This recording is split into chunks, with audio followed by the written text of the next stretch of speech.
of your John Deere dealer, the first thing we'd like to say is welcome. Glad to see you on this 22nd John Deere Day. And to show his appreciation and to show you all that's new. For your pleasure and information, this day has been planned for you. You'll see new methods of farming that can change the life of every farmer everywhere in the nation. You'll see new machinery that will open your eyes, the nearest thing to automation. Put new methods and machinery together, you will find that this is true. Farming can be easier and faster and more economical too. Now if you'll pardon the repetition, once again we'd like to say you're welcome. Glad to see you on the 22nd John Deere Day.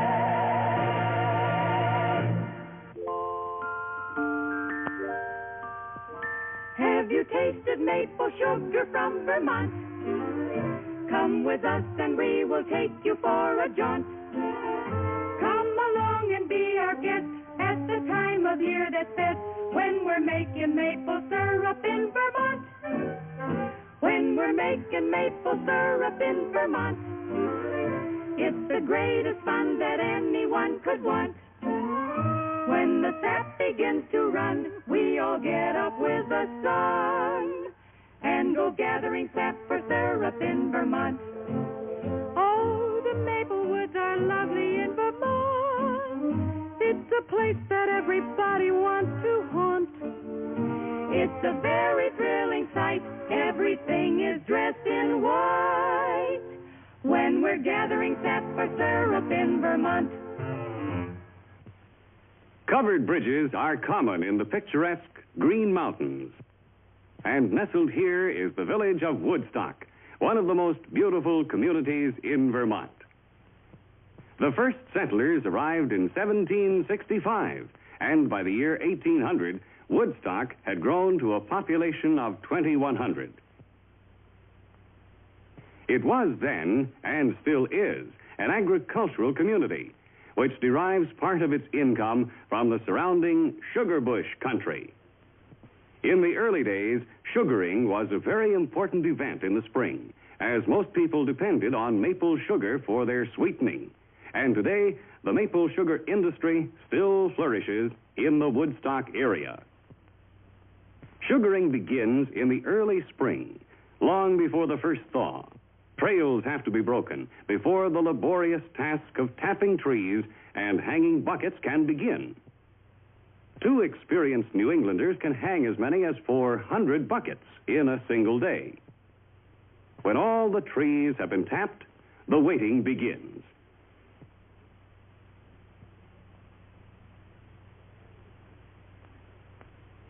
Then one day, the air has a different smell. There is power in the sun's brightness. The time is here. The sap has begun to run.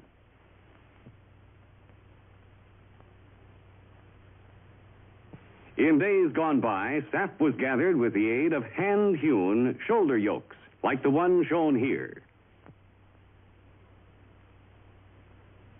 The yoke is old, but the girl is young. She's Miss Marjorie McNall, daughter of a sugar maker and a recent Queen of the Maple Harvest. Another early method of gathering the sap involved oxen. On the Arthur Maxim farm, the old tradition still exists, and each spring finds 3 generations heading into the sugar bush. The Maxims hang about 1,500 buckets, and their blue ribbon oxen remain as a nostalgic tie with early Vermont. Sugaring is one of the few remaining jobs for Old Dobbin. On the Harold Eastman farm, horses haul an average of 18,000 gallons of sap each spring. When boiled down, that's a little over 500 gallons of maple syrup. While the practice of maple sugaring is old, the method of harvesting has progressed. And today on many farms, the small crawler tractor has taken over. We're on the Howard Burns farm in South Woodstock, where each year they produce about 125 gallons of maple syrup. It's a winter wonderland that keeps two men busy most of the day with a sled and a 4-barrel gathering tank. There are more than 1,000 buckets in the sugar grove, and during the 3 to 4 week sap run, each bucket must be emptied every day. An old sugar-making maxim tells the farmer to gather often and boil at once. It takes about 40 gallons of sap to make 1 gallon of syrup. The length and quantity of the sap run is determined by the temperature. Best results occur when the nights are cold and the days warm. An average tree may yield 15 gallons of sap each season.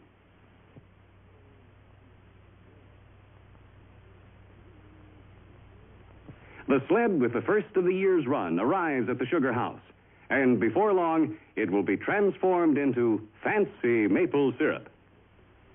Unloading is a simple matter. The sap hose is tapped, and the crystal clear liquid cascades down a chute into the storage vat.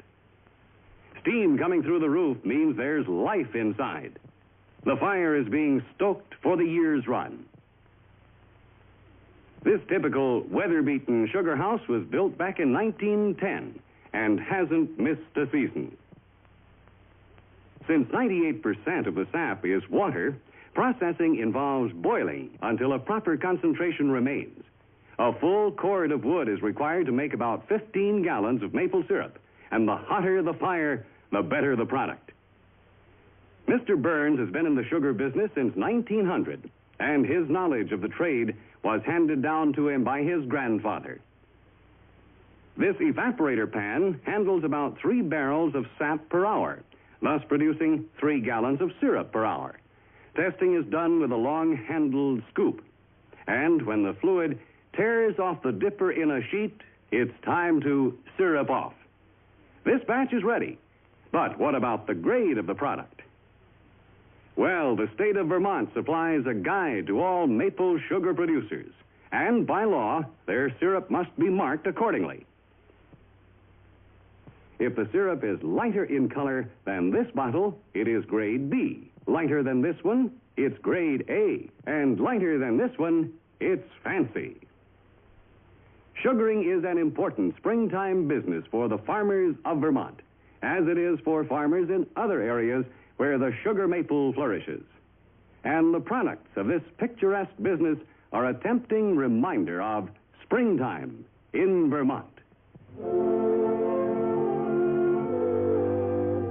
Oh, the maple woods are lovely in Vermont. It's a place that everybody loves to haunt. It's a very thrilling sight. Everything is dressed in white when we're gathering sap for syrup in Vermont.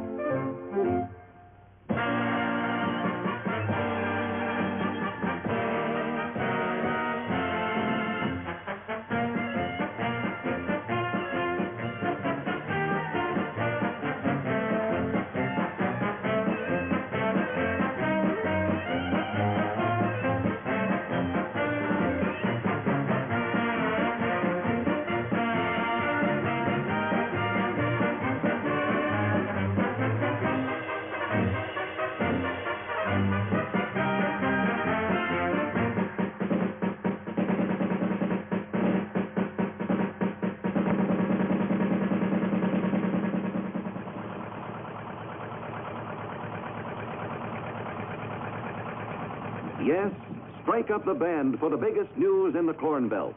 6-row farming is here. John Deere presents another first for modern farming. Now you can plant and cultivate corn and soybeans 6 rows at a time. You solve 4 big planting and cultivating problems.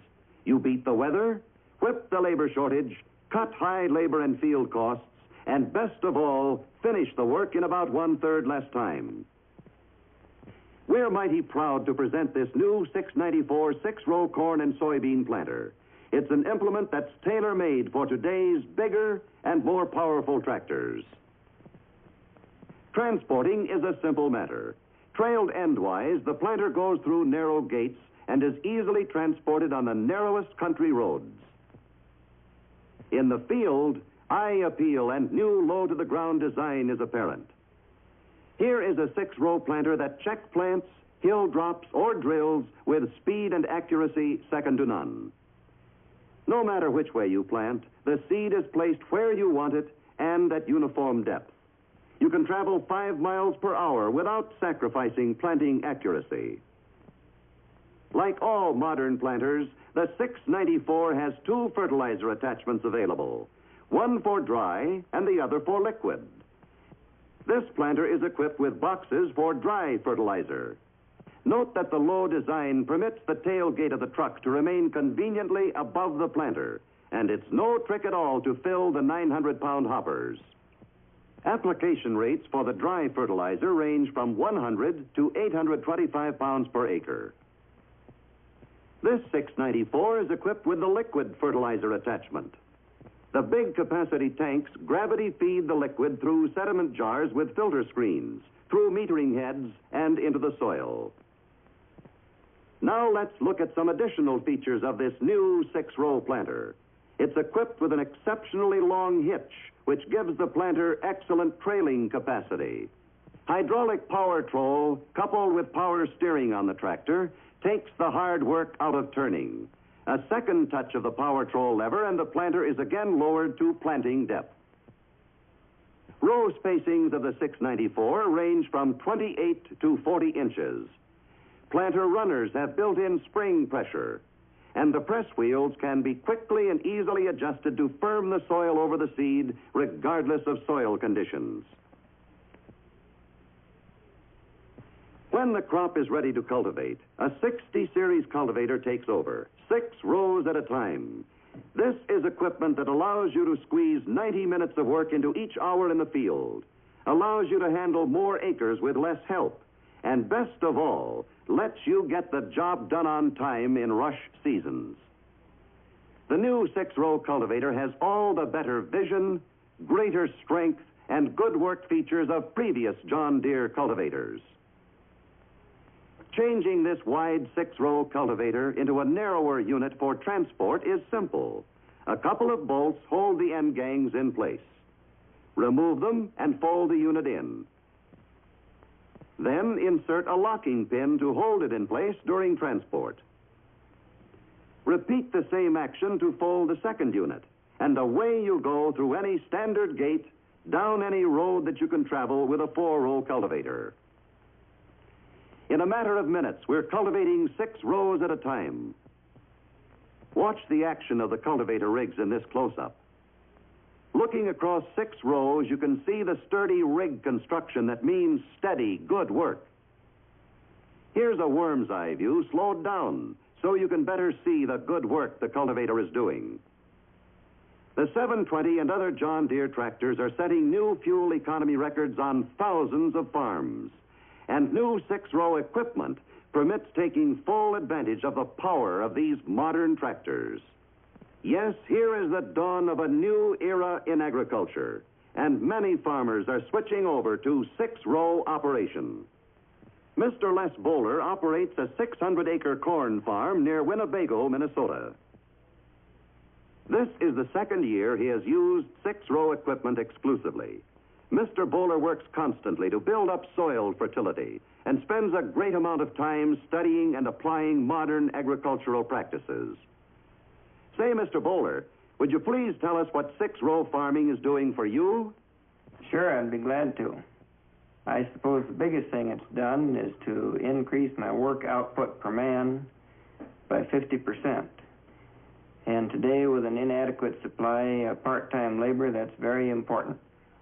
Another thing, with today's high overhead, the efficiency of one larger unit over 2 small ones is very desirable. I've done a lot of work with minimum tillage. By combining this practice with 6-row equipment for today's modern farming, have shown a substantial savings in time and money. This spring, I averaged 75 acres a day with a 6-row planter. And now we're able to work 125 acres a day with a 6-row cultivator. Public interest in this area proves the trend toward 6-row farming. And personally, I am completely sold on it. Thank you very much, Mr. Bowler. You, too, can have the advantages of 6-row farming with its new low costs, its speed in getting the job done when the weather is right. 6-row farming is ready for you now.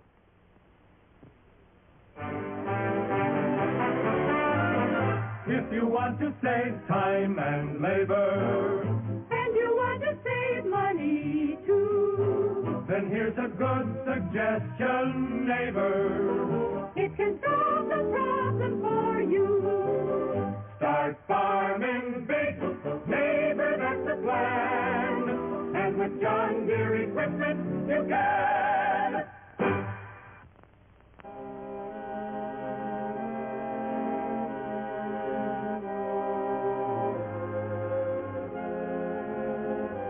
This land of ours is fertile, where wonderful crops could grow.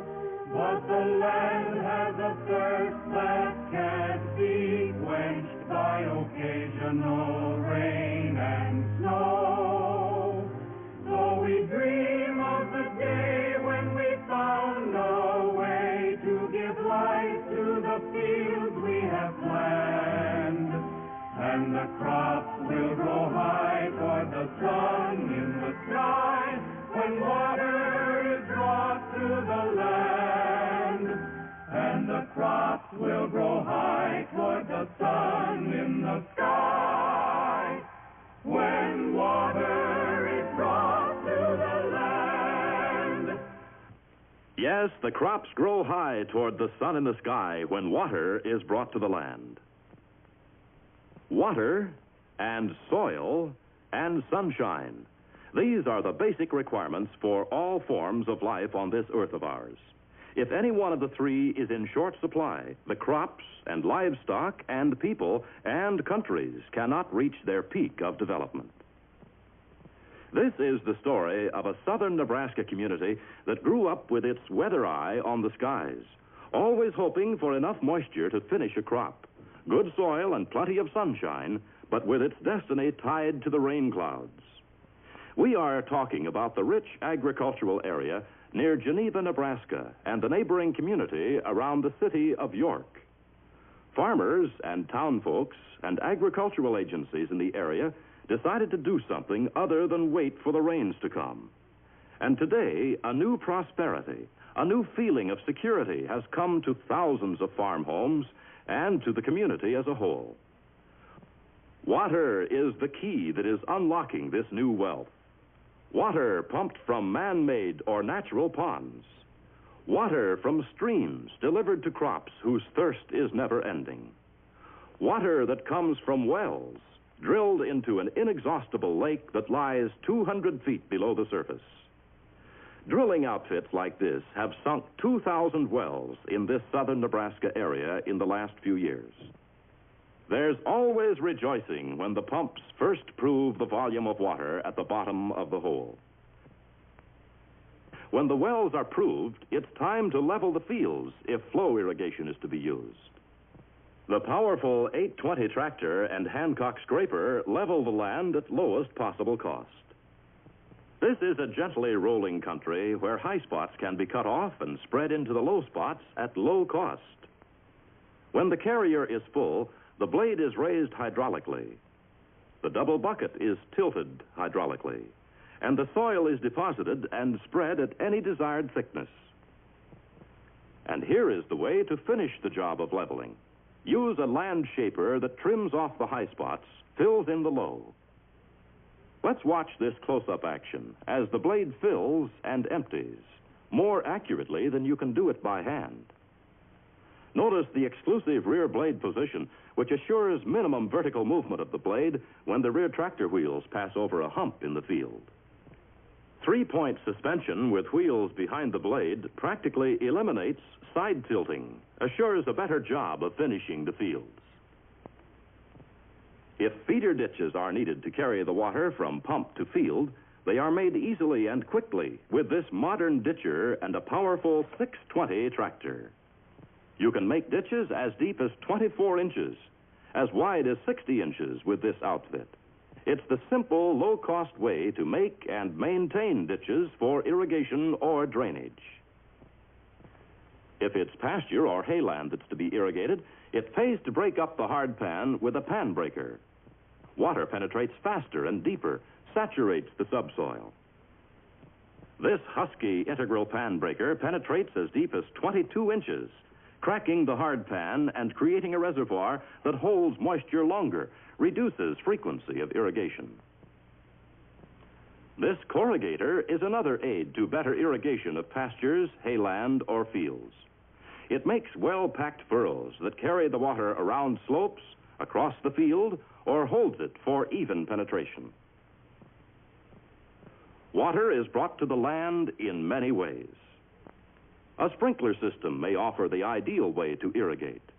These systems may be installed permanently or built into huge portable sprinkler units. This particular one in a field near Henderson, Nebraska, covers about 2.5 acres per sweep. Still bigger is this giant, the world's largest portable sprinkler, which covers 5.5 acres with the sweep of its arms. Most farmers consider sprinkler irrigation as second choice because of the labor of moving pipe. Some say it has an advantage over other types because of the exactness with which water can be put down. A common method used in Nebraska is gravity, or surface irrigation from a ditch. Basically, this dates back to the ancient Egyptians. But of course, the aluminum siphon tubes are new. Upkeep of the main ditch is cut to a minimum because of the tubes. The use of aluminum gated pipe is a newer method of getting water to the crops, and it saves a lot of hard work. We're on the farm of Mr. Dave Broadwell. An 820 diesel powers one of the deep well pumps. One of his sons, Frank, is in the field. Say, Mr. Broadwell, we'd like to know what irrigation means to your family. Well, that's easy to answer. It generally means the difference between a good crop, half a crop, or a third of a crop, or none at all. Back in 1955, we didn't irrigate anything, and our crop amounted to absolutely nothing. That's when we decided to irrigate. We sank 4 wells during the winter, and in 1956, we irrigated about 300 acres. Our crop jumped from 0 to 80 bushels to the acre. On the strength of that, we drilled 3 more this year. Irrigation is genuine crop insurance to our family. Thank you, Mr. Broadwell. You're welcome. Let's take a look at just what we mean by crop insurance. Here is some unirrigated corn in Fillmore County. The year has been very good for dryland farmers because rainfall is above average. But even so, this corn is beginning to show signs of insufficient moisture at tasseling time when it's most needed. Compare the last scene with this field of corn. They're both in the same county, about 3 miles apart. It's the same soil, the same sunshine, the same weather, but here, water has been added. Irrigation has been the key to growth, and this corn promises to make 100 bushels per acre. Look at the record. Fillmore County statistics show that for unirrigated corn, the average yield hit an all-time low in 1934 of 1 bushel per acre. The best recorded year was in 1920. The yield rose to 38 bushels per acre. On irrigated corn, the story is different. The lowest recorded average occurred in 1951. It was 53 bushels per acre. The highest average was reached in 1956, an impressive 74 bushels to the acre. Some of the irrigation water in Fillmore County comes from the Blue River. It's pumped by smaller engines like this new John Deere 4-cylinder 40-horsepower model. Say, gentlemen, are you the two O'Connor brothers? Yes, I'm Paul, and this is Ralph. Glad we found you. We'd like to hear about your experiences with irrigation. Sure. Back in 1954, we started pumping from the Blue River with a different booster pump, of course.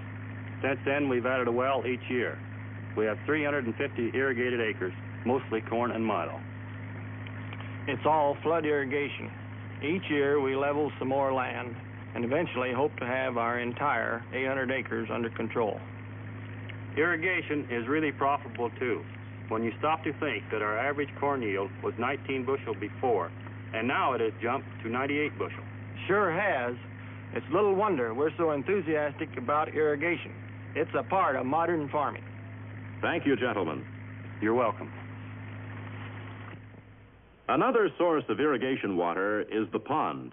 This one on the farm of Guy Brown, Jr., has supplied water for a number of summers. Ponds, like streams and rivers, are an economical source of water. But there's always the possibility they will dry up when most needed. On George Brown's farm, a new John Deere six-cylinder engine, which develops about 60 horsepower, is connected to a 6-inch deep well pump. It has ample reserve power to operate under continuous load conditions and lots of built-in stamina to prevent costly breakdowns. This is the growing season when water is most needed, and dependable pumping engines ensure an ample supply. There are many ways to pump water for the crops. Some prefer an electric motor, but the operating costs are higher. This is another version of the deep well, ditch, and siphon tube method of irrigation. This farmer is moving the tubes and starting them again. The experts call it pumping the tube. Water, water everywhere, and more than the crops can drink. 1,500 gallons of it every minute from a 156-foot well and 10-inch pump. The farm is owned by Dave H. Epp. That's his son making one of the 3 daily inspections of tractor and pump. It runs day and night, and the flat belt drive has proved very satisfactory. Mr. Epp told us, and we quote, "I pump 90,000 gallons of water an hour with my 720 LP for 30 cents. Yes, 90,000 gallons is a lot of water, and 30 cents per hour puts the cost at rock bottom. A good crop of milo like this, raised at such low cost, is a real profit maker." Here's another good crop of milo, this one being grown for certified seed on the Lauber Brothers farm. Mr. Lauber, we hear that you've been irrigating for years. Yes, I have. Was one of the first to irrigate here in Fillmore County. My first well went down way back in 1938. It was a shallow well, and we used open ditch methods only. Through the years, we have gradually improved our methods and switched to deep wells, gated pipe, and sprinkler systems. By the way, you know I have been retired for a number of years, so why not let me call one of my 2 sons to come over here and finish the story. Wendell, come over here a minute, please. Wendell, I've been telling these gentlemen about how we got started in irrigation. Will you finish the story for them? Sure, Dad. We grow and sell certified seed, and the first planting each year just has to grow. That's why we irrigate throughout the growing season. We irrigate regularly, and not the supplemental treatment that some people use. We make it a full-time job. In fact, I don't think we could stay in business if it wasn't for the good supply of water we have. Do you, Dad? No, I don't, son. Water and irrigation are a necessary part of our lives. They are the basis of our economic structure. Thank you, gentlemen. You're welcome. Thank you. Today, Fillmore County is still only 1/3 irrigated. This milo is being grown on unirrigated land, and you can almost see it begging for water. Look at the difference. This field has been irrigated from the start. Moving these 2 fields side by side, fields that were photographed within minutes of each other, we can readily see the difference, a difference that water alone can make. But is there an end to this water, this liquid gold that's stored under the surface? Mr. Ivan Lindstrom, the Fillmore County agent, says that engineering and geological tests in the area show that the water table has remained about the same, and in a few rare instances has risen as much as 1 1/10 inches. During the last 15 years, the number of wells in Fillmore County has grown from 5 to more than 500. Yet during all that time, there has been no appreciable change in the level of the water table. One big job with siphon tubes is checking them regularly to see that they keep flowing. One York County farmer, Mr. John Deere, has solved the problem in a very modern way. He has turned hours of walking the ditches into minutes of riding them. Mr. Deere, we understand that you're one of the old-timers in the field of irrigation. Will you tell us about it? Well, I'm not so old, but I've been irrigating about as long as anyone else in this part of the country. Matter of fact, I was one of the first ones to sink an irrigation well in York County. People wondered whether I'd make it in those days, same as they questioned my judgment when I hauled in the first bag of fertilizer. They're all doing it now, and I've watched irrigation take over the county, same as I've watched farming methods improve. Irrigation has brought prosperity to York County, and I believe we couldn't exist without it.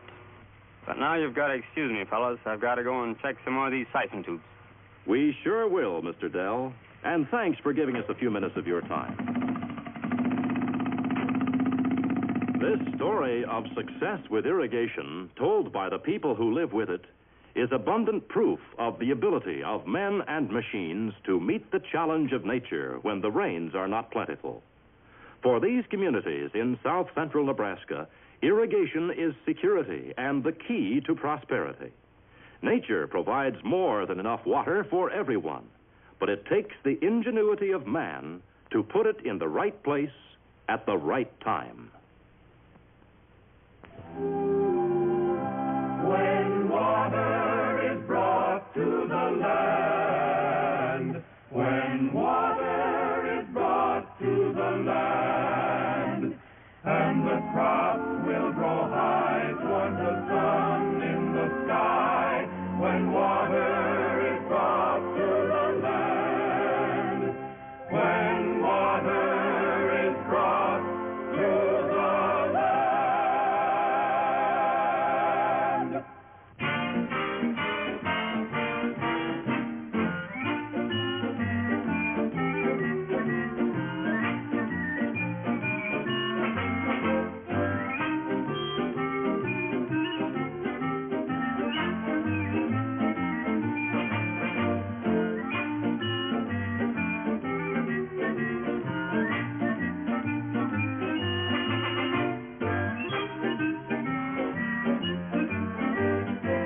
What's this? Where are we? Are those hay bales? What kind of a man could throw bales around like this with the temperature at 100 degrees in the shade? Wouldn't you give your eye teeth to hire a fellow who could do that all day? Sure you would. But why not do it yourself with this new bale ejector attachment for the 14T twine tie baler, which tosses the bales into wagons automatically? It's the backbone of a revolutionary new one-man way of making hay. The companion unit in this system of handling hay is a brand new elevator and barn conveyor. This is automation in the hayfield. Every farmer who grows hay will make more money with this simple, efficient bale ejector. You'll save time, get better hay, eliminate back-breaking labor.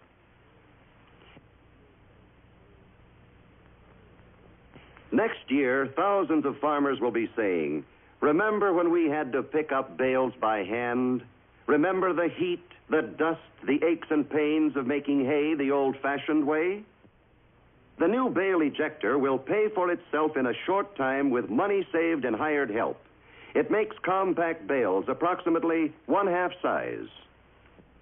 When the wagon is out of position on corners, you simply pull a rope control, release it, and presto, 2 bales go into the wagon at once. Let's take a look at how simple the new bale ejector attachment really is.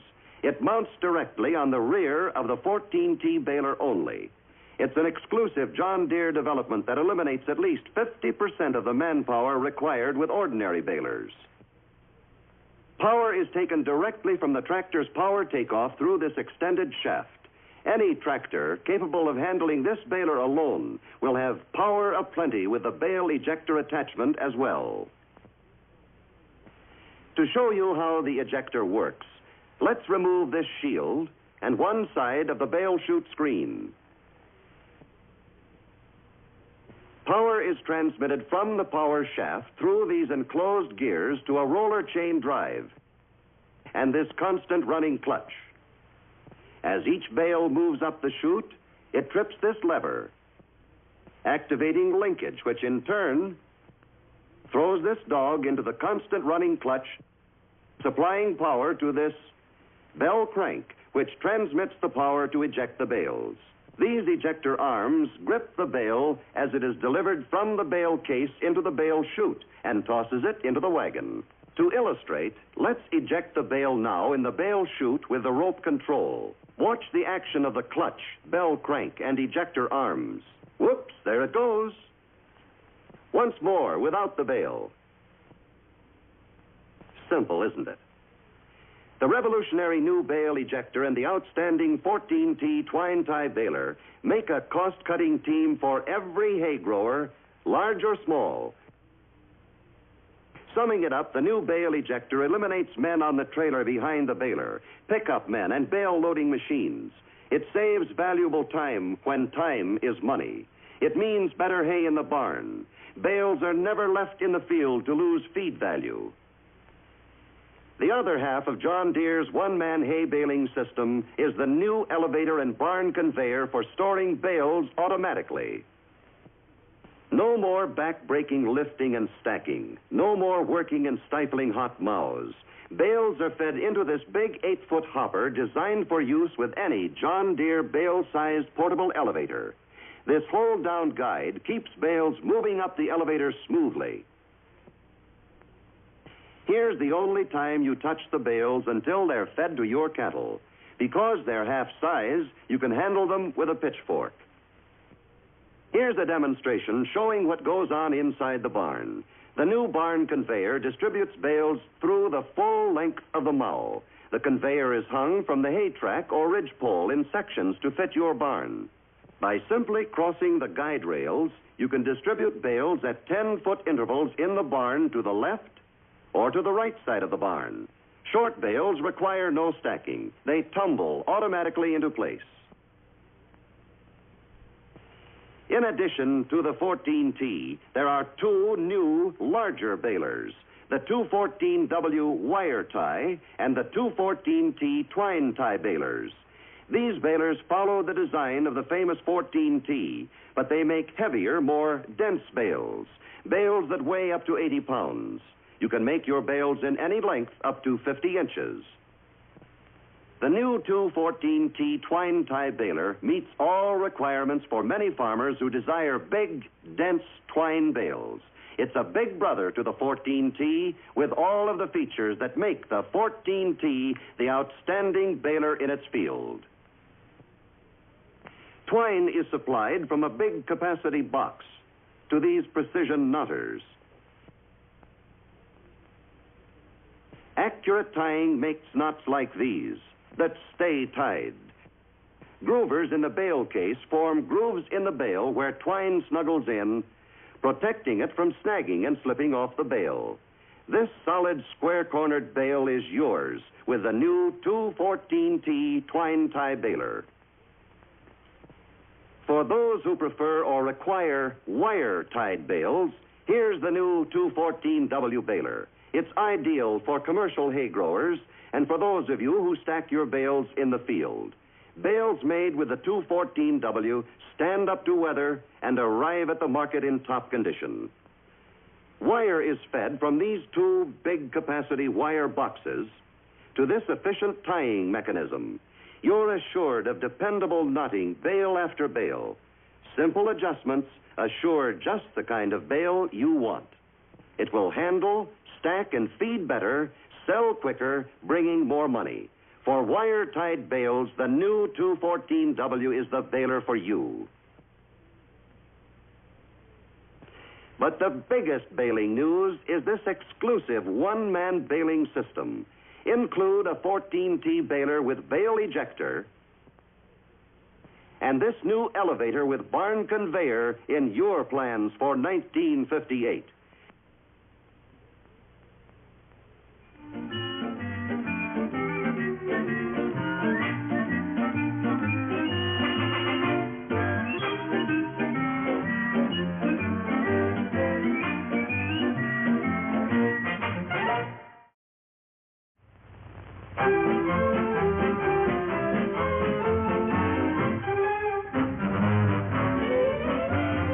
Everybody's welcome, come on, come all. There's a dance at the Perkins Farm tonight.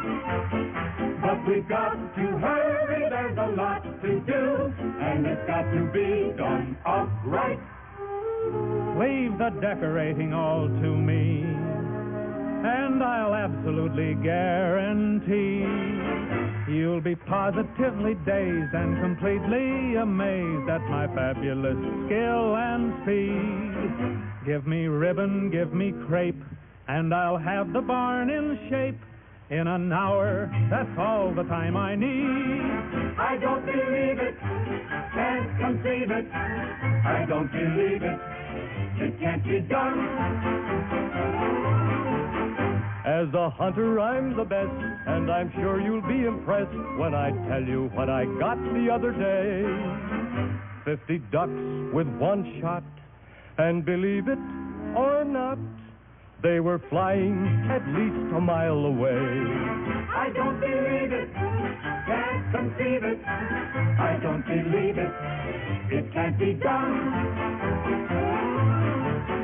In an average working day, I bale 1,000 tons of hay, and I'll mow 100 acres just for fun. Then I sharpen all the plows, and I milk 100 cows. After that, I'll say the day is done. I don't believe it, can't conceive it. I don't believe it.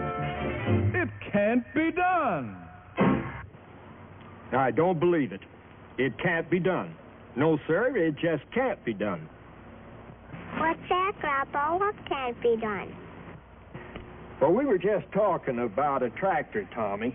One that's supposed to pull a three-bottom plow, like yours there. I say it won't do it. Well, my John Deere pulls my plow, all right. See, Dad, there's your proof. Johnny Stevenson is willing to bring out a 420 anytime and show us what it will do. Oh, Shaw, we're all too busy. Stevenson ought to know. You ought to have enough power in a tractor in order to... It's got more power than his Model B, Dad. You figuring on trading in your B? No, it's still running fine. And there are times when I need two tractors, even on my small farm.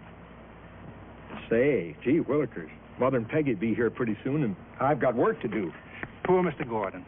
Has to work all the time, even when he comes to my house. He asks for it. Need any help? Now, never mind you fellas. Betty's going to help me.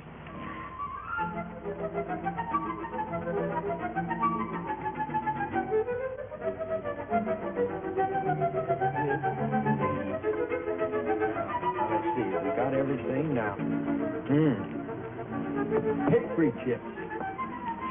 Hickory chips for flavor. Grandpa, can I have a marshmallow? Not now. That's a come after. Yes, sir. Hickory chips for flavor. Betty, everything ready? Everything's ready. Good, good. Darn this hat. I wonder what's keeping Mother and Peggy. Gee, these coals are just about right. Here they come. Oh, I'll get the steaks from the kitchen.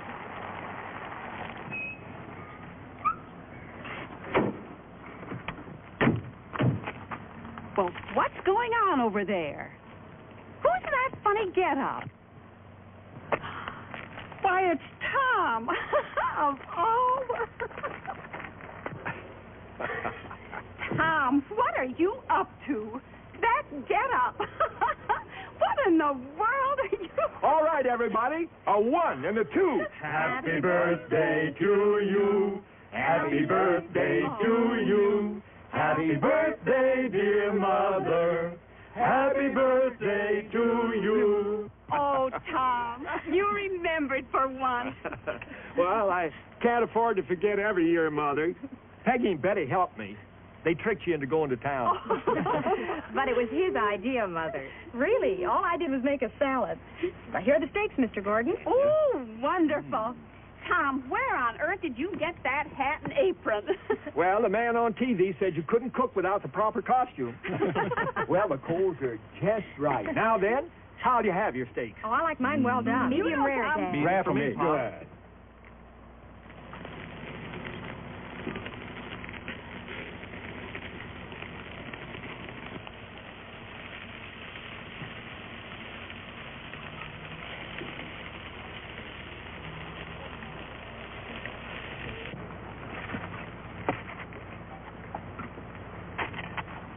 There you are, son. Grandpa, they're burnt.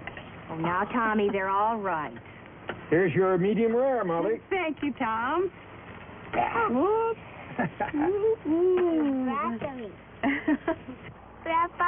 they're burnt.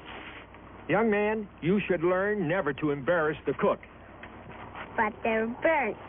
Here, Tommy, here are 2 new wieners. Thank you. I'm going to roast them myself. There you are, boy.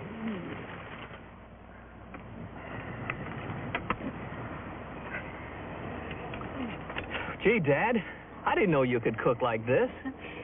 It's news to me, too. How about preparing lunch for my guild next week? We're looking for someone to cook the church supper next Wednesday. What am I offered? My great success is due to many years' experience wiping dishes for Mother. Oh, that's the telephone. I'll get it. Well, it's probably some of the neighbors. Smelled my cooking and want to come over. Hello. Oh, hello, Eric. This is Johnny Severson. Severson? Hello, Johnny. Say, Eric, I got in a carload of new tractors this afternoon, and there's a 420 row crop utility among them. I'd like to bring it out, show you what it can do. Tom Gordon and Ralph are over here now, and we were just talking about the 420. I'll bet old Tom is against it. Well, not exactly. He just won't believe it will pull 3 bottoms. Listen, Eric, you tell that old buzzard that I'll make him a proposition. He can choose the field, set the time, and I'll bet him the best hat in town that I can pull 3 bottoms at normal plowing depth with this 420. I'll sure tell him. We'll let you know when to come, provided he takes up your bet. It's a deal. Bye, Eric. Bye. Well. Who was it? Johnny Severson. Interrupting our birthday party to talk tractors, I suppose. He didn't know about the party, but he did talk tractors. He did, huh? Yes. He got in a new 420 today. Wants to bring it out. Oh, Eric, I don't know. And he threw a challenge right at you. Huh? What was that, Eric? He'll bet you the best hat in town that the 420 will pull 3 bottoms. And you choose the field and set the time. Oh, what more could you ask for, Dad? Yeah. What more could I ask for? What more could I ask? Why, nothing, by golly. Not a thing. Not a single thing.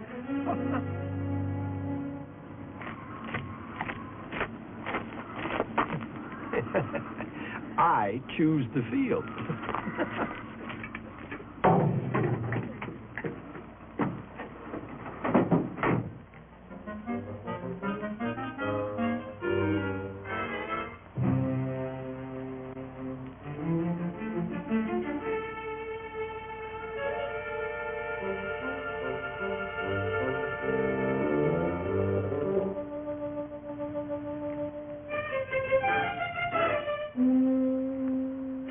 This ought to stop Johnny's tractor.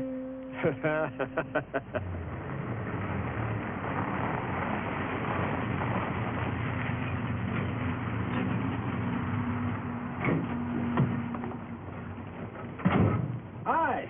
Morning. Hey, you're out kind of early, aren't you? I'm out winning that new hat. I just picked the field that'll whip Johnny and his tractor. Yeah, where? Backside of my farm. It'll stop him all right. Hard as rock. And it hasn't rained in nearly 3 weeks. Well, Johnny should have thought of that. Say, when we have him out, today or Monday? Ralph and I are baling hay on Monday. What about Tuesday? Fine. What do you say? Let's run into town now and make the date with Johnny. Good. And why not pick up Ralph on the way in? He'd like to see those new tractors, too. Okay. I'll have Betty call him. All right.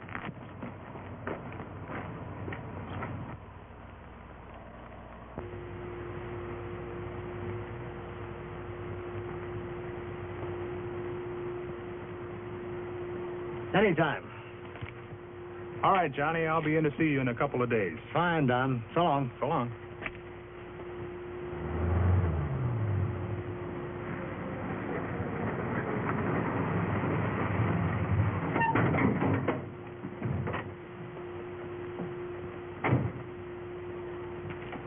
The Gordon Posse.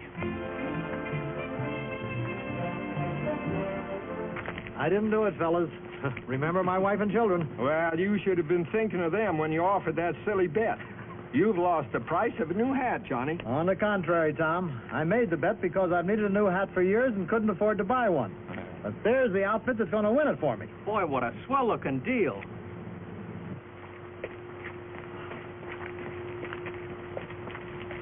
Nice, isn't it? Hey, you've got power steering on your 420 now. Yes, sir. It's a brand new feature. Imagine. Power steering on a little tractor like this. Size doesn't mean everything, Tom. Most everybody wants power steering these days. It makes work a lot easier. Makes life more pleasant. I sure wish I had it on my 40. Relax, son. Relax. Haven't they changed the steering wheel? They've tilted it down. Makes it even more comfortable to drive. And optional 5-speed transmission gives you another speed of 6 1/4 miles. That's in addition to your top speed of 12 miles an hour. What's this lever? Well, that's the lever that engages and disengages the power takeoff. However, a continuous running power takeoff is available. Say, that would work swell with your number 10 chopper. It would. Use a 4-row cultivator on this, Johnny? Oh, sure, Tom. That's where this tractor saves a lot of money. You can cultivate just as many acres in a day as with a big tractor in 4-row, with a lot less fuel. And with dual touch-o-matic, you raise the front and rear rigs independently and lower them the same way when going over grassed waterways or at the end of the rows. This looks like the tractor I need. Now, if you want a direction reverser, instead of a continuous running power takeoff, you can have it. What's that for, Johnny? Well, its biggest use is in loading manure and jobs like that. Must be quite a gadget. I'll demonstrate it when I bring the tractor out. Say, I want to show you something brand new. Well, is this the new LP job? Yeah, it's the first one I've had in. It's the same tractor as the other 420s all the way through, except that the engine's designed for LP fuel. Same features, same horsepower. Speaking of horsepower and demonstrations, that's what we really came to town for. How about next Tuesday at my place? That's fine with me. The ground's kind of hard and dry, but I'll take you on. Hasn't rained for 3 weeks. Remember, Johnny, you said I could name the time and the place. Right. And I'm not a bit worried. The 420 is rated as a 2-3 plow tractor. And I know that it will handle 3 bottoms in any soil around here. Yeah. You don't know the soil in my pasture, Johnny. Your pasture? Yeah. I'm going down to Billy Wilson's and pick out a new hat now. Size 7 1/8. Tell him to save a 7 1/4 for me. Okay.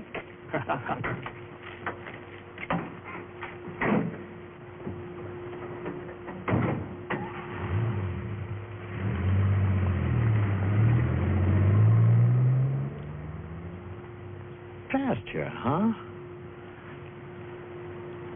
Maybe the old bugger's got me at that. Huh.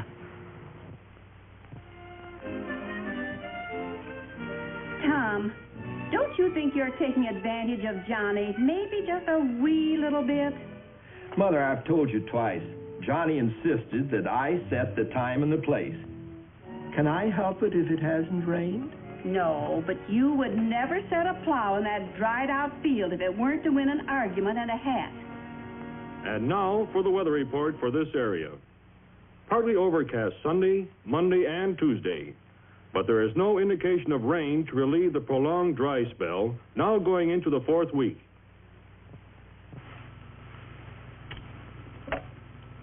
No rain before Tuesday. Tom Gordon, I'm ashamed of you. Hey, what's that?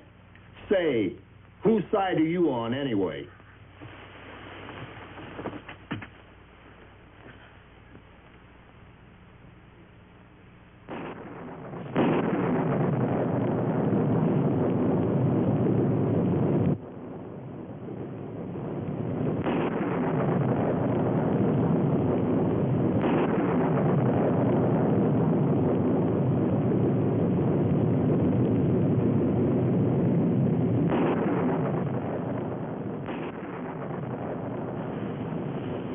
No rain, the man said. That weatherman. What a fraud. But we do need rain for the crops and the pastures, Tom. Fummy diddles.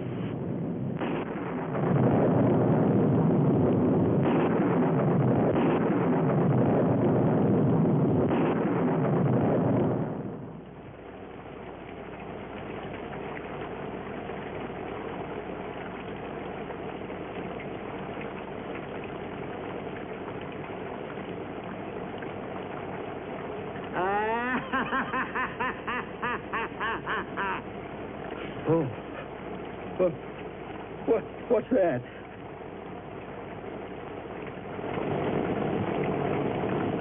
Oh, no.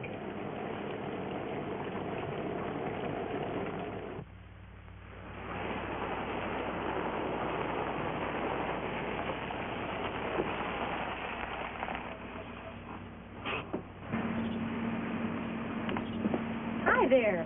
Hi, Tommy. Hi, folks. Good morning. Hello. Ready for church? Just about ready. We thought you'd ride with us. Tommy has to be there for Sunday school in a few minutes, doesn't he? Yeah. Well, don't wait for us. Go ahead. Some rain we had last night. Radio said 2 inches. We sure needed it, too.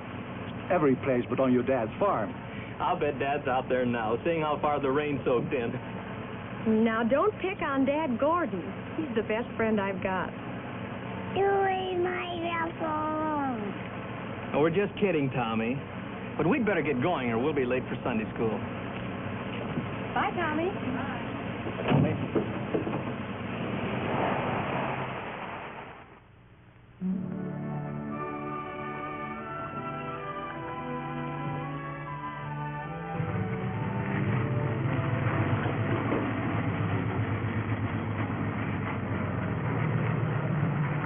Johnny Severson. What's he coming out so early for? Well, it's Tuesday. He probably needs a new hat to wear tonight. Well, Call Ralph and Eric. Tell them to come right over.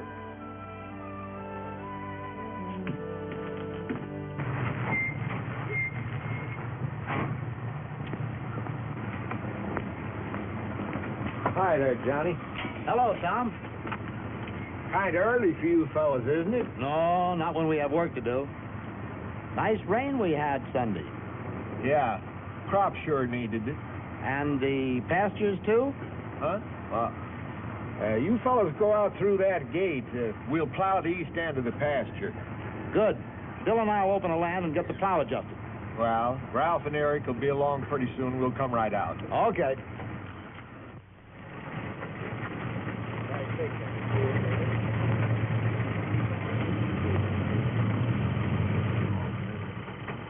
Come to Gordon.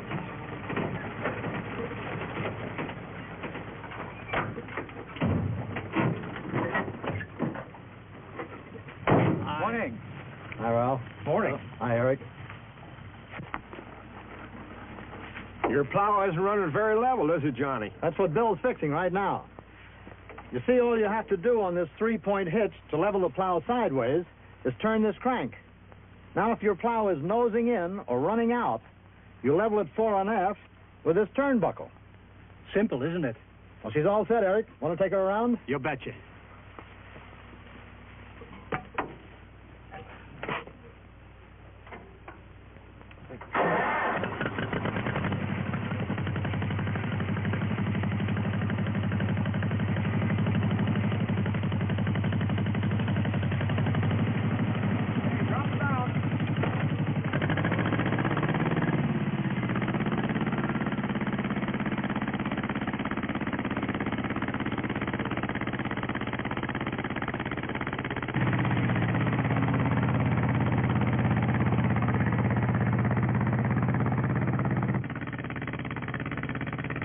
It's doing plenty of grunting pulling those three bottoms.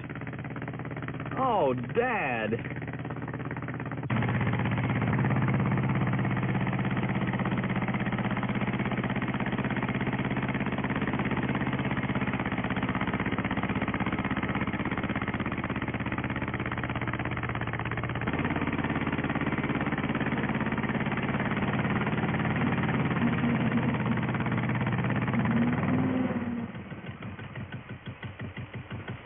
So, this is everything I've been wanting. You like it, huh?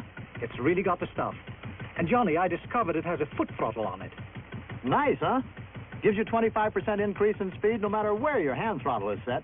It's great for getting around in close quarters and in transporting. Let me take her around one. Okay.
Man, what a tractor. Dad, you've got to try this power steering. Well, maybe. I told you I'd demonstrate the direction reverser. Bill, get up on the tractor and we'll show him how it works. Okay.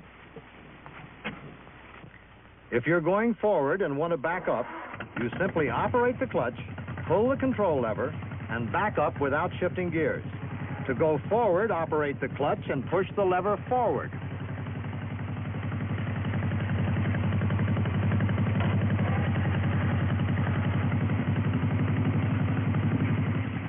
You can reverse your direction of travel with the transmission in any gear. Speeds up your operation and gives you all forward speeds in reverse. Must be quite a gimmick. Another feature is the power-adjusted rear wheels. You simply loosen these 4 nuts. Set these 2 stops at the position desired. Ease in the clutch, and the engine power slides the wheels in or out on these spiral rails. You mean you don't need a jack? Just a special wrench, and that comes with the tractor. Dad, you've got to take that tractor for a round. Well, okay, if you insist. Bill, swing it around for Tom. All right.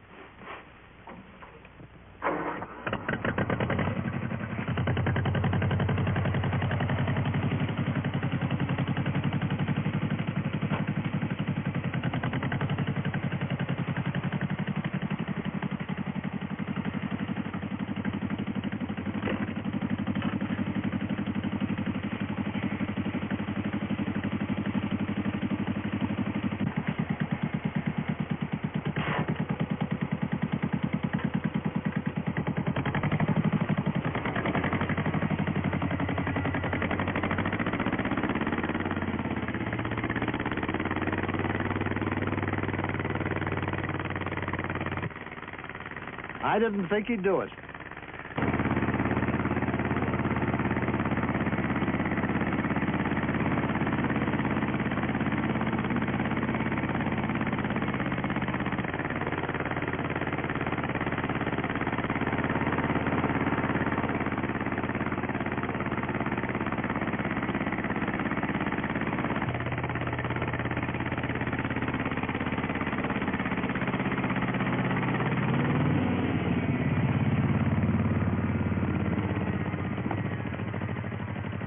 Well, Johnny, I guess I owe you a $3 hat.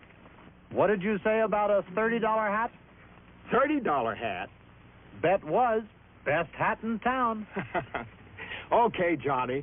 It's worth the price just to see this little tractor pull 3 bottoms and prove it can be done. Yes, sirree, it can be done. With a 420, it can be done.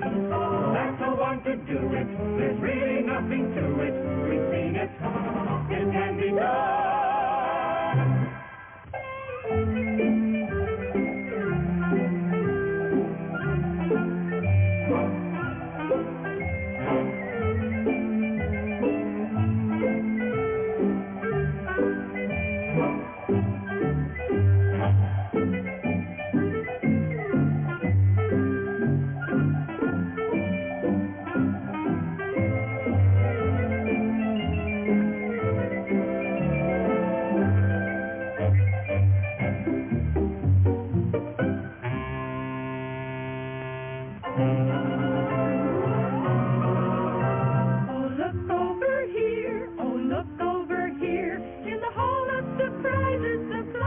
John Deere. Now what in the world can be back of this door? Lots of new things you've not seen before. It says on the sign, so it must be true, that this is a place where they're showing what's new. So let's turn the handle and open up wide these doors that are hiding whatever's inside. There's door after door hiding things that are new, and all of them made especially for you. Many new things that we know you can use. So many, it's really a tough job to choose. This year there are features in numbers galore, each one of them something you've waited for. For example, here's one that's presented with pride, right back of this door, so let's open it wide. Make way for a real performer, the new number 9 3-point hitch mower. Every farmer whose tractor has a standard 3-point hitch can now match high-speed cutting capacity to his tractor's pick-up-and-go convenience. Mowing a full 7-foot swath, the dependable number 9 will cut up to 35 acres per day. Easy on and easy off, this mower can be put on or removed in about 3 minutes. Mower and cutter bar are carried on a heavy-duty rectangular steel frame. The slip-clutch protected roller chain drive is fully enclosed, runs in a constant oil bath. Watch the action of the safety spring release as the cutter bar hits this post. The operator simply backs up to lock the bar in place, raises the bar, drops it to continue mowing with no damage done. And speaking of ease of handling, watch how easy it is to make neat, square, clean-cut corners with the number 9. It's a compact outfit with maneuverability built in. Another brand new mower is this number 8 caster wheel mower. Only its frame, hitch, and caster wheel make it different from the number 9. Its flexible hitch and caster wheel design keep the number 8 following the contour of the ground closely for clean cutting at high speeds in all crops and field conditions. The outstanding new number 8 is the successor to the fastest-selling mower of all time, the John Deere number 5. The number 8 works with any tractor. With its quick-attach hitch, you attach it or detach it in less than 5 minutes with no heavy lifting. You can condition your hay while you mow in one fast, low-cost trip through the field. Hook up equipment for the number 8 and number 9 mowers for trailing the number 1 hay conditioner makes a compact, easy-to-handle outfit. You cut curing time up to 50% compared with the time required for unconditioned hay. You'll get better hay, preserve the leaves, and retain carotene. It will pay you big dividends to investigate the many advantages of conditioning your hay as you mow it with either the new number 8 or number 9 mowers.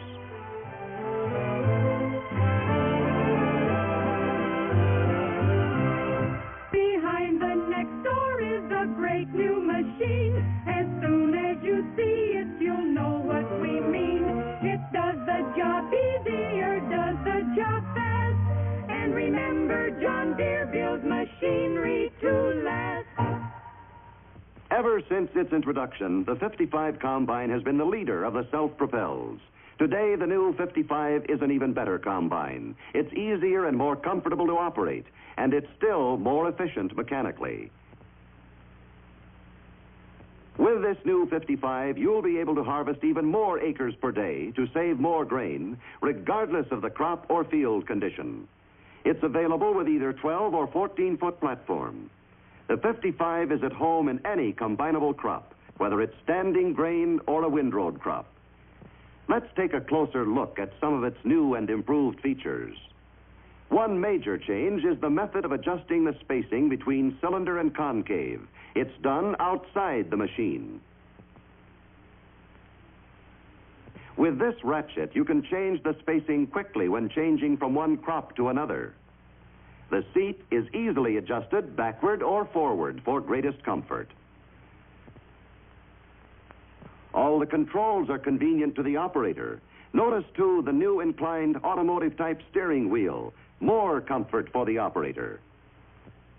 Other changes inside the new 55 include new spring steel concave extension fingers, reinforced wing beater, a new reinforced front concave feed plate, and new longer return pans for the straw walkers. Here's a bird's eye view of the operator's platform. See how the variable speed and platform hydraulic controls have been relocated for improved accessibility. A center delivery auger feeds the clean grain into the new 55-bushel grain tank. A new John Deere 6-cylinder, 64-horsepower engine powers the new 55. All of these changes and improvements add up to a better combine, an improved self-propelled that is bound to save you money through many years of dependable harvesting. There's more to the story than what you have seen.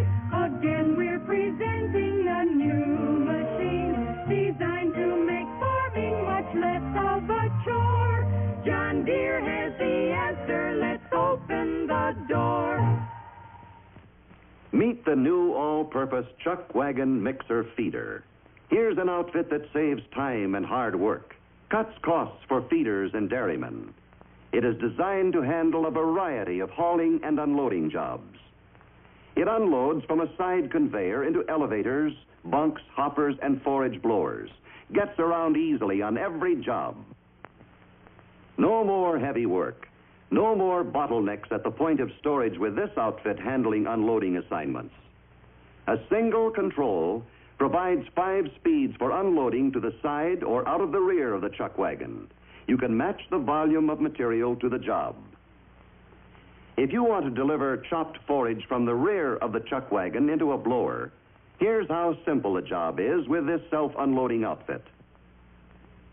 But the big savings in time, effort, and money is the bunk feeding operation, where you can feed a hungry herd in minutes right in the feedlot. The chuck wagon mixes supplements and concentrates thoroughly into forage or silage with 3 beaters for uniform feeding and palatability. Every cow or steer gets a full share to produce more milk or more pounds of meat. Your cattle will return a greater profit on well-balanced, well-mixed feed. Like this healthy-looking herd of steers, they will really go for the mixture of fresh-cut forage and ground corn. Many farmers will prefer to mount the chuck wagon on a truck, as this owner has done. He is unloading grass silage in the winter. You'll appreciate this speed and ease of feeding your livestock. What's more, the chuck wagon will come in handy on many other hauling jobs. It will pay you to see your dealer about a chuck wagon mixer feeder for your operations.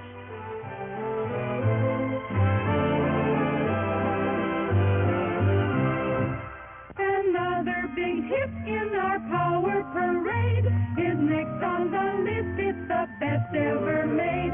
So take a good look and we're sure you will say it's just what is needed in farming today. Here's a new belt conveyor forage blower that's designed with plenty of capacity to put chopped forage crops and hay into silos or barns in a hurry. The hopper is 11 1/2 feet long.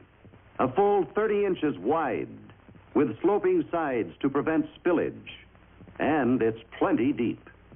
This wide rubberized belt conveyor provides steady delivery of all crops to the powerful fan. It runs on these full-length slats, preventing buildup of material beneath. It's built low to handle all wagons and trucks.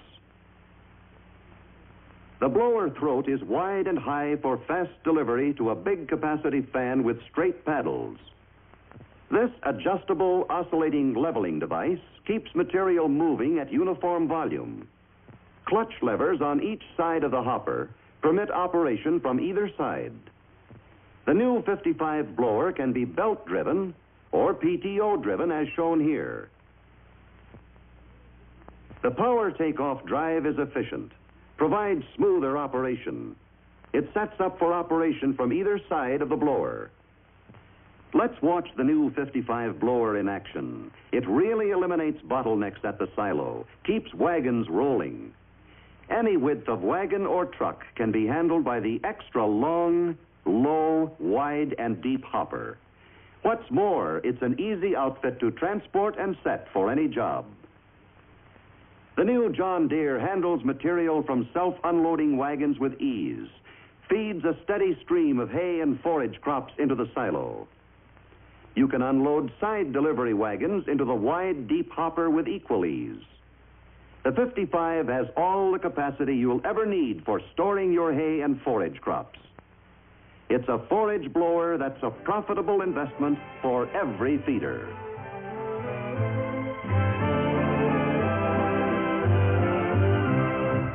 Here's something designed to attach to a tractor to save you on labor, and that's quite a factor. Just watch it in action, you'll sure be surprised, and say it's the best thing they ever devised. Here's an investment in double-duty performance. The new forage box attachment for the Model N Power Takeoff Spreader. For less than half the cost of a forage wagon, you can make your Model N spreader a self-unloading forage wagon and get full use of the spreader, too. It's a big capacity outfit that makes feeding fast and easy. It unloads from the side or rear into elevator hoppers, feed bunks, forage blowers, trench or bunk silos, and handles other hauling jobs. With the side conveyor attachment, you'll really dish out feed in a hurry into bunks. The regular spreader beaters mix supplements into the material as it is delivered into the bunks. This farmer is feeding ground corn with fresh cut chopped alfalfa, providing a balanced ration for his herd. Many will find the forage box spreader combination useful for rear unloading. Here it is without the side conveyor, being ready to deliver chopped hay into an elevator hopper. The tractor driver then selects one of two unloading speeds with this lever. There goes the chopped hay to storage in a hurry without any manual labor. It doesn't take long to fill a silo at this rate. Whatever your feed handling jobs may be, you'll find this forage box for the Model N PTO spreader speeds work, eliminates labor, and cuts costs of operation.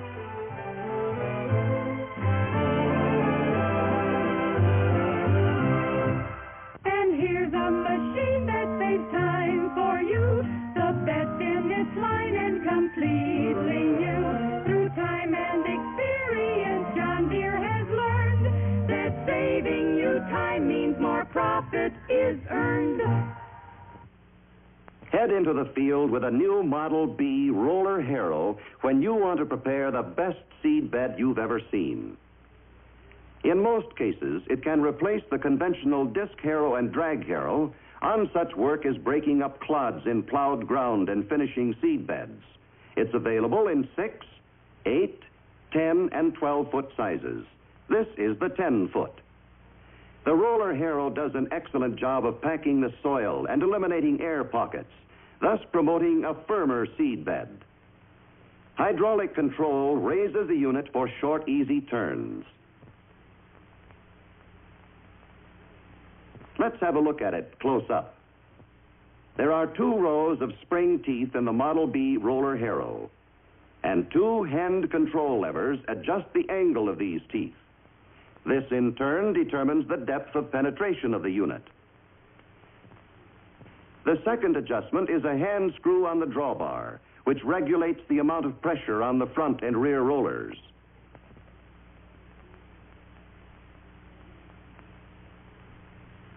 Ask for a demonstration of the roller harrow, and from the driver's viewpoint, look back and see what good work it does. Notice the flexibility of the spring teeth as they operate between the two sets of rollers. There's a lot more about this new unit that will be of interest to you. It's a new way to better seed bed preparation.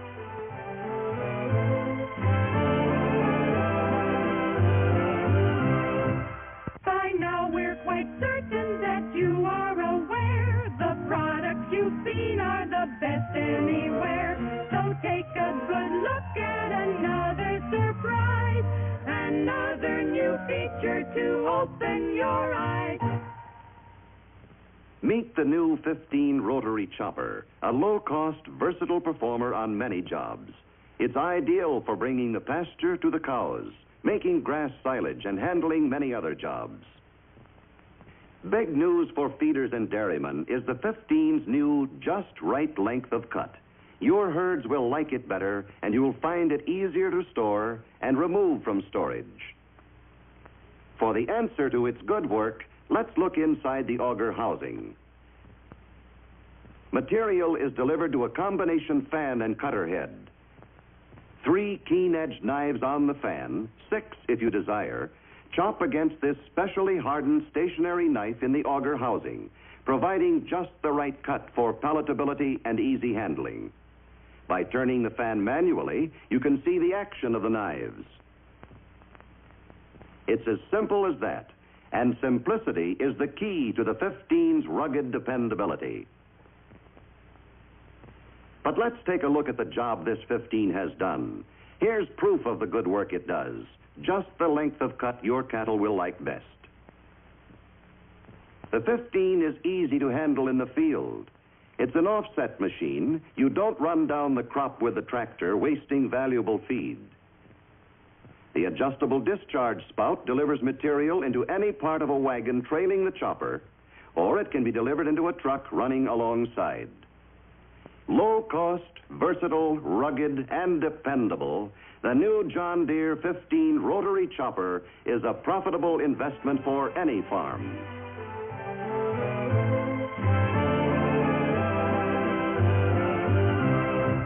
For real modern farming, we'll show you a key. Just watch it in action and you will agree.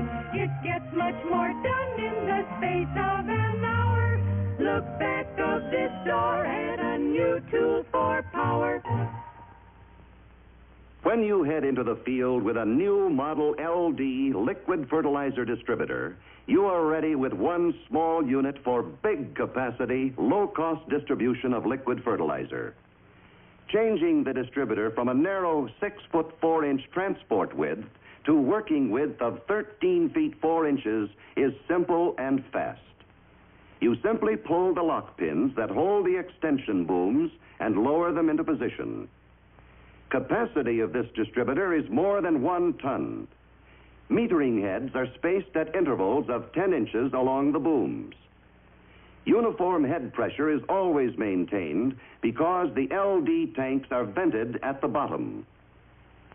Each of the 4 carrying tanks feeds 4 metering heads. A liquid level gauge is plainly visible from the tractor seat. The fertilizer flows directly from these tanks through sediment screens and jars to the heads. You have a constant visual check of the application rate. When you want to stop the flow of fertilizer, just push back on a handy control lever. Pull ahead to start the flow. Pastures are treated as easily as finished seed beds. No matter what you want to fertilize, the LD is ready to take over. It will handle the job quickly and efficiently, cutting costs, upping yields, and increasing net profits.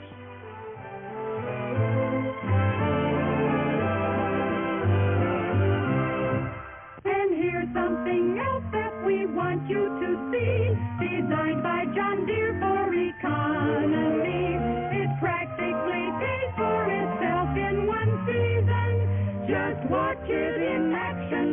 you'll see the reason. Picking and shelling corn in one fast, easy operation is a sure way to cut costs and increase profits.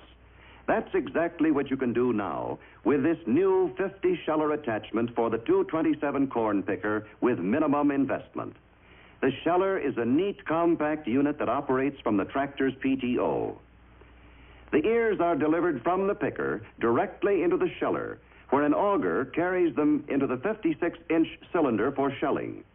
The cylinder spins at 650 RPM inside a heavy perforated cage. Clean shelling without loss is the rule. A blast of air from a large fan cleans the corn thoroughly before it is augered into the wagon. The entire unit is designed for field installation and is quickly interchangeable with the wagon elevator so that part of the crop can be picked in the usual way if desired. The 50-sheller saves more corn, reduces handling and storage, and leaves the cobs in the field to improve soil texture. Here's proof of good work. Look at the clean, uncracked corn. Corn that is ready for storage, mechanical drying, or for ensilage storage, depending upon the moisture content. The 50-sheller is a real moneymaker. It permits harvesting earlier while field losses are lower and while market prices are higher. Get complete information about it now.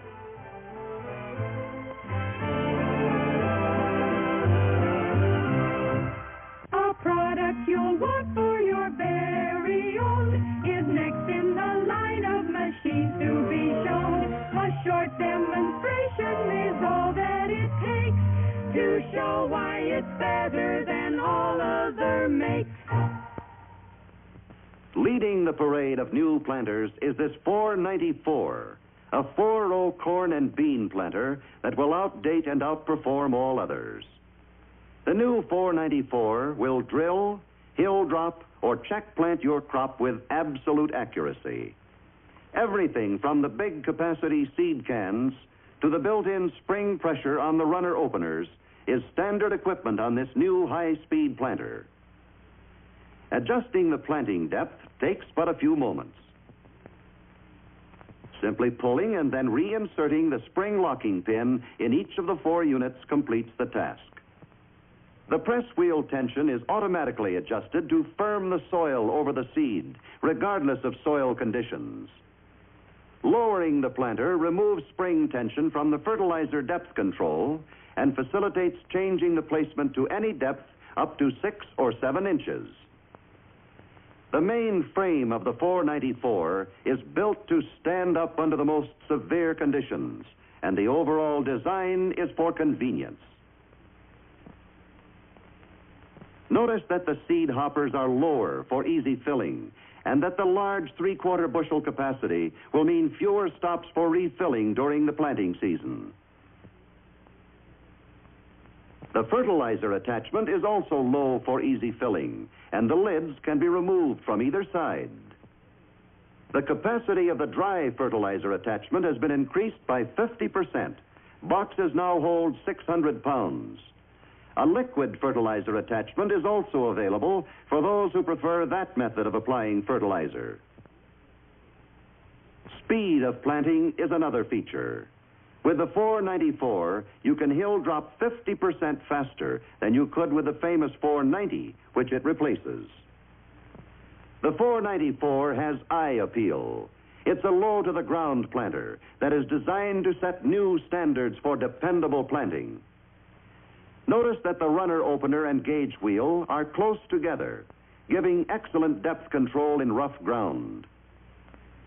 Stop in soon and ask your dealer to show you the 494, the newest corn and soybean planter on the market.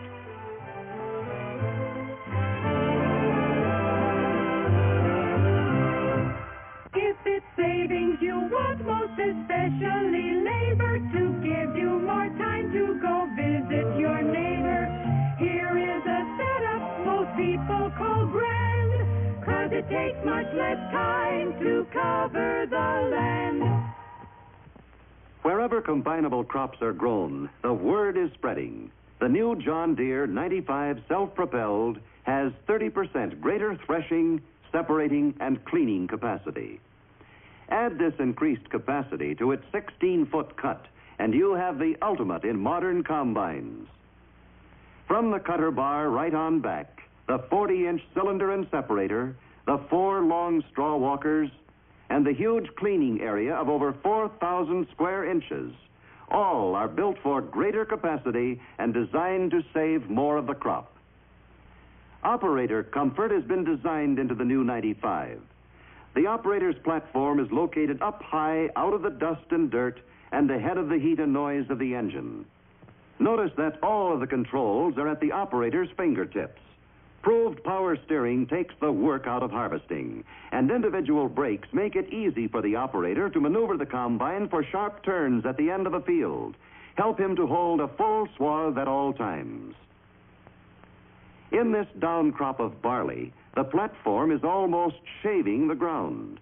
Every inch of the straw has to pass through the combine. But because of its big capacity, the 95 is saving all of the grain. Switching from one location to another, we see the 95 harvesting a good crop of standing wheat. A large 60-bushel grain tank matches the threshing capacity of the new 95. Rigorous tests in all parts of North America have proved this combine's design, and a multitude of crops have proved its versatility.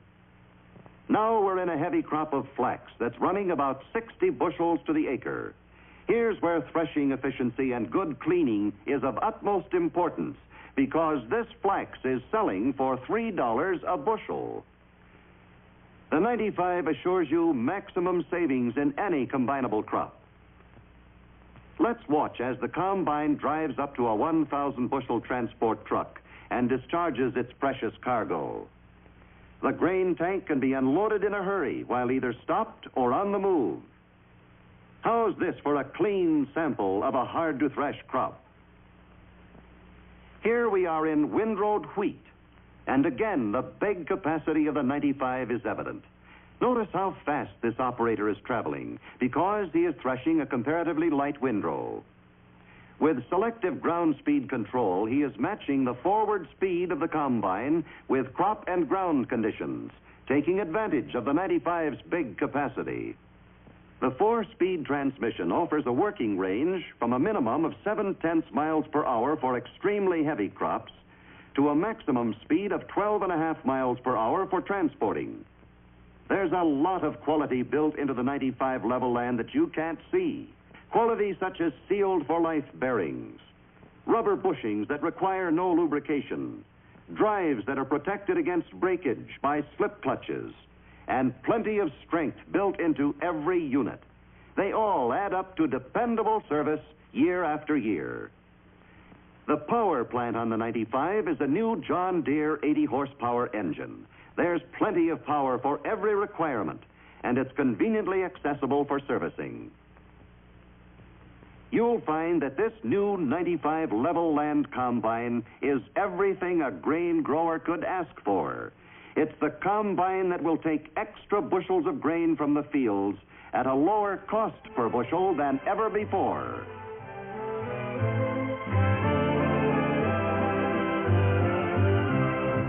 It seems there are still many doors to explore, but we don't have time to go looking through more.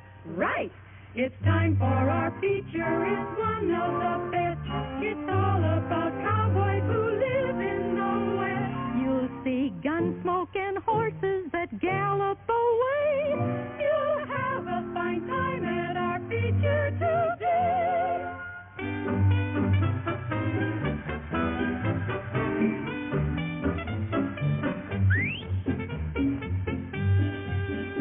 There's a little ceremony that is almost a tradition.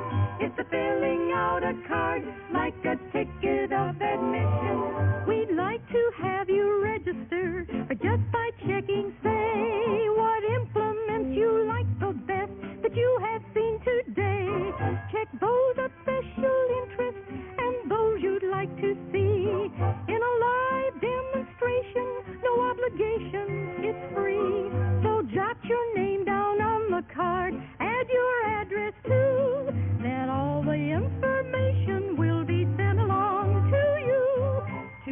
give you time to register. We three